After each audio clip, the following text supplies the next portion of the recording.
नमस्कार, तेज वार्ता news network में आपका स्वागत है।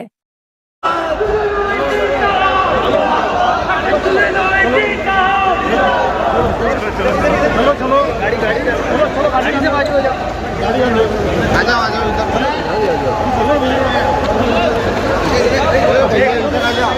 उनको आसानी है जाने में, उनको जाने में आसानी आ जाओ।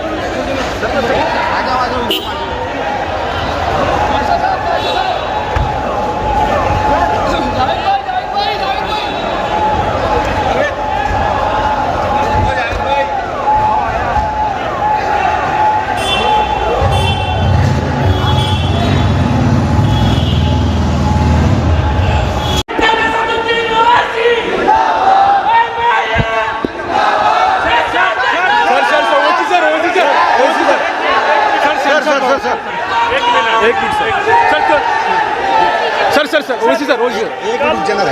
संसद भवन का उद्घाटन होने जा रहा है। कल संसद भवन का उद्घाटन होने जा रहा है। विपक्ष की पार्टियां इसका विरोध कर रही है, क्या कहेंगे आप?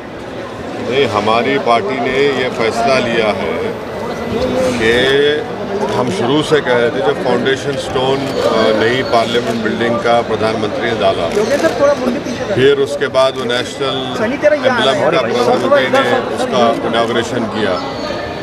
अब ये तीसरा मौका है कि वो इनॉग्रेट करने जा रहे हैं। तो हमारा शुरू से बोलना ये है कि स्पीकर कस्टोडियन होता है लोकसभा का, और प्राइम मिनिस्टर जो है वो एग्जीक्यूटिव का हिस्सा है, स्पीकर लेजिस्लेचर का हिस्सा है, जुडिशरी सीजीआई है। तो प्रधानमंत्री बहैसियत एग्जीक्यूटिव गैर ज़रूरी के लेजिस्लेचर के डोमेन में इंटरफियर कर रहे हैं, और हमारे संविधान में सेपरेशन ऑफ पावर्स हमारे संविधान के बेसिक स्ट्रक्चर का हिस्सा है। तो हमारा बोलना ये है कि प्रधानमंत्री इसका इनॉग्रेशन स्पीकर साहब ओम बिरला के ज़रिए कराए और उनको करने दें, और वो ऐसा करते हैं तो मैं पार्टी से शिरकत करेगी। जहाँ तक नई लोकसभा का सवाल है, यस, जब 2019 में चुनाव के बाद जब पहली ऑल पार्टी मीटिंग पार्लियामेंट के लाइब्रेरी में हुई थी, उस वक्त मैं एक वाहिद एमपी था जिसने इस बात को उठाया था कि हमको नई लोकसभा की ज़रूरत है, क्योंकि जो पुरानी लोकसभा में जब वोट ऑफ कॉन्फिडेंस होता है या कोई बिल को पास किया जाता है तो बहुत मुश्किल होता है उसमें, और उसका जो पुरानी बिल्डिंग है बड़ी खूबसूरत ज़रूर है, उसका फायर क्लियरेंस भी नहीं है, मगर ये जो इनॉग्रेशन हो रहा है तो स्पीकर को करना चाहिए क्योंकि वो कस्टोडियन है हाउस के। राजदंड को भी लेकर बातचीत की जा रही है। छोड़िए ना, ये तो सब चलते रहता है। रोज आज नागपुर में आपकी जनसभा है, क्या मायने निकाला जाए इसके लिए कि क्या चुनावी प्रचार के तौर पे देखा जाए? ये पार्टी के प्रोग्राम है, पार्टी के प्रोग्राम को आए हैं, पार्टी को स्ट्रेंथन करने के लिए हमारी जिम्मेदारी है, हमारे जिम्मेदार लोग काम कर रहे हैं, तो आए हैं।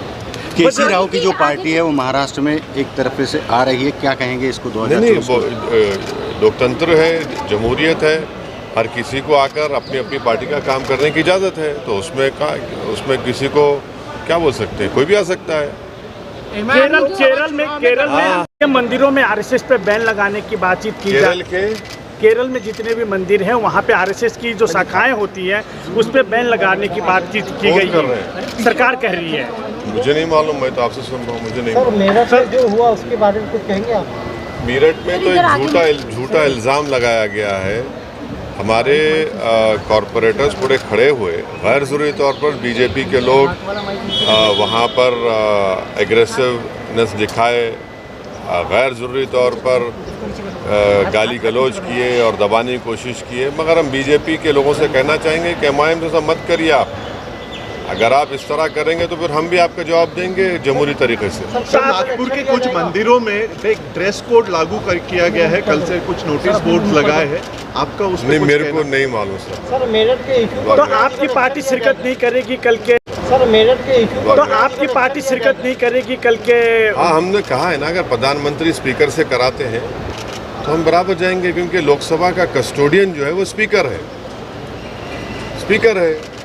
प्रधानमंत्री बड़े नहीं है लोकसभा में, स्पीकर बड़ा है, लीडर ऑपोजिशन बड़ा नहीं होता है, इसीलिए तो लोकसभा का सेक्रेटेरिएट अलग है। लोकसभा का सेक्रेटेरिएट अलग है, लोकसभा अलग ही है, वो लेजिस्लेचर का हिस्सा है।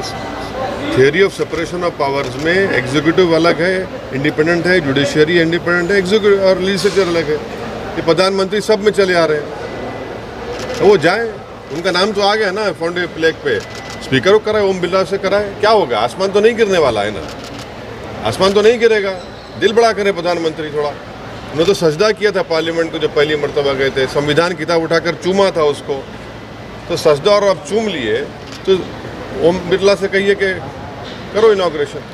बाइकआउट गैंग सर बोल रहे हैं आप लोग, हाँ? बाइकआउट गैंग बोला जा रहा है भाजपा ऐसा की है तरफ ना, से। शाम में 6 बजे और रात में 9 बजे ये सो कॉल्ड नेशनलिस्ट बैठते हैं टीवी के ऊपर।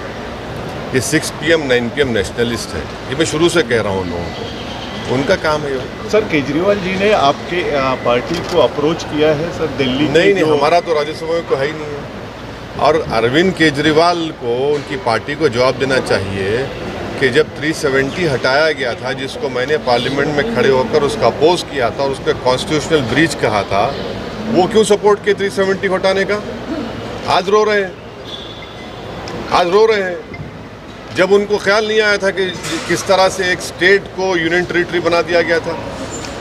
तो ये इनकी हमेशा से अरविंद केजरीवाल जो है सॉफ्ट हिंदुत्व नहीं बल्कि रियल हिंदुत्व को फॉलो करता है, और बीजेपी से बड़ा अपने आप को हिंदुत्व का लीडर बनाने के। अब देखिए क्या हो रहा है, अब लड़ते रहिए। अब तो ऑर्डिनेंस जो सरकार ने इशू किया है वो अनएथिकल है, मगर लीगली उनको राइट है ऑर्डिनेंस इशू करने का। अब सुप्रीम कोर्ट में जाएंगे, वहाँ पर सरकार बोलेगी कि हम पार्लियामेंट बिल ला रहे हैं। अब लड़ते रहिए, अब आप 24 आ जाएगा। तो ये तो इनको सोचना चाहिए था कि उन्हें 370 के साथ क्यों साथ दिया सरकार का, लव जिहाद कानून, क्यों साथ दिया सरकार का लव जिहाद कानून की जरूरत आपको लगती है क्या? है? लव जिहाद जैसे कायदे करना चाहिए, ऐसे आपको लगता है क्या जरूरत है उसकी? देखिए, भारत के संविधान में जो 18 साल और 21 साल का जो हो जाता है तो उनको शादी करने का राइट है। तो ये जैसा एक कहावत है कि जब मियाँ बीवी राजी तो क्या करेगा खाजी। ये कौन होते हैं लव जिहाद के कानून पे बनाने वाले? कैसे बनाएंगे आप, कैसे प्रूफ करेंगे? आप होते कौन है? आप लव जिहाद के नाम पर जो महाराष्ट्र में आंदोलन चला वो पूरा RSS और बीजेपी बैक था, उससे नफरत पैदा करने की कोशिश की गई और इसीलिए सुप्रीम कोर्ट में वो गया मामला। सुप्रीम कोर्ट ने कहा कि जिन जिन नेताओं ने उस सभा में, उन सभाओं में बकवास भाषण किया, हेट स्पीच, केस बुक किया, FIR होना चाहिए, अरेस्ट होना चाहिए वो लोग। आप क्या लव जिहाद का बात कर रहे हैं? नौकरी की बात क्यों नहीं करते? आप रोजगार की बात करिए, किसान मर रहा है उसकी बात करिए, अब उस पर बात नहीं करेंगे। और पूरा ये बीजेपी बैक प्रोग्राम था, महाराष्ट्र में जितने सभाएं हुई है पूरा गवर्नमेंट बैक था, RSS बैक था प्रोग्राम, और उसमें एक ही मकसद था कि एक समुदाय, मुस्लिम समुदाय के खिलाफ नफरत को भड़काया जाए। तो क्या RSS नफरत फैला रहा है? क्या फूल बरसा रहे हैं? फूल बरसा रहे हैं।